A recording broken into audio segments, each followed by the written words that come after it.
What is up, guys? Welcome back to the channel. Welcome to another video. Today is all about mixing in key or mixing harmoniously. Yeah, I've said that word right. That's only like take number 5. So I was asked this question on my Q&A that I did a couple of weeks ago, and I felt like it warranted its own video. So first and foremost, what is a key? Well, essentially it is a family of compatible musical notes. That is all it is. Notes from the same key usually sound quite nice and quite harmonious when played together. So you can play these notes simultaneously to form a tune or a chord. If you play a note that is outside of that key, it will just sound off. There's no other real way to describe it. It just doesn't sound right.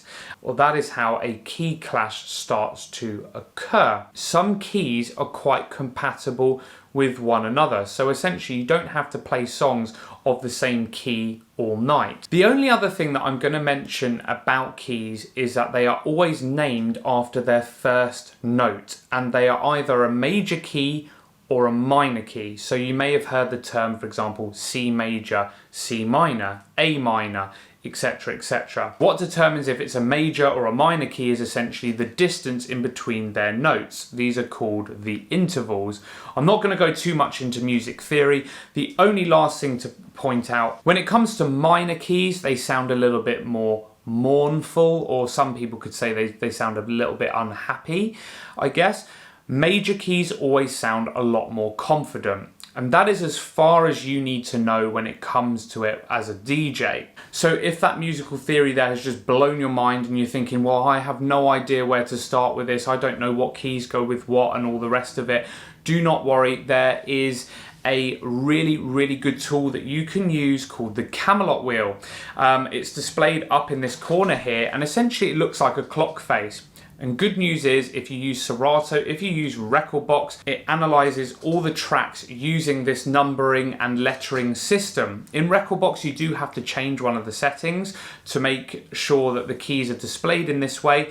But yeah, essentially it analyzes the tracks in key for you. If you find that your software does not analyze tracks using this new alphanumeric system, you can use software called Mixed in Key. I've linked them in the description below. It costs, I think, about $50. It's a one-off payment, and you can put all of your tracks through this software and it analyzes the key using this system, so it's nice and simple. So how does this Camelot wheel system work? Well, essentially look at it like a clock face. Say the track that you're playing out live is a 4A, which is an F minor to those that are musically minded and care about that stuff. Numbers and letters represent the minor and major keys. So a 4A can mix with a 5A. You can increase the number by 1, or you can decrease the number by 1. So a 4A will also mix with a 3A.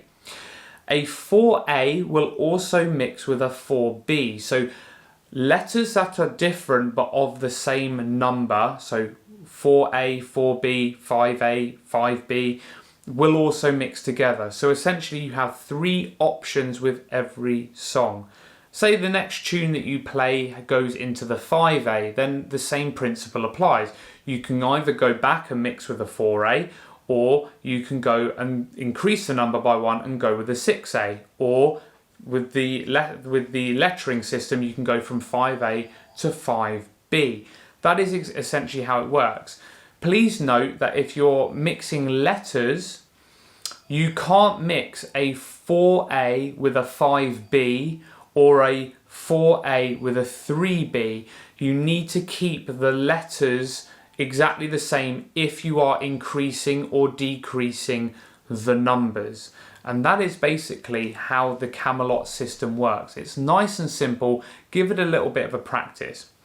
If you do find yourself having to mix songs that are not technically in key together, mix the percussive elements of the tracks, because generally speaking, drum beats, whilst they do create a bit of a melody, you'll find that they don't normally get attributed to a key. It's mainly, your key clashes are mainly going to come from those kind of piano melodies, vocals, etc. So percussive elements of the tracks, you can probably get away with clashing a little bit more because you won't notice it as much. But there we go, guys. I hope you found this video useful and interesting. Please do consider hitting subscribe if this is your kind of thing, and I will see you next week.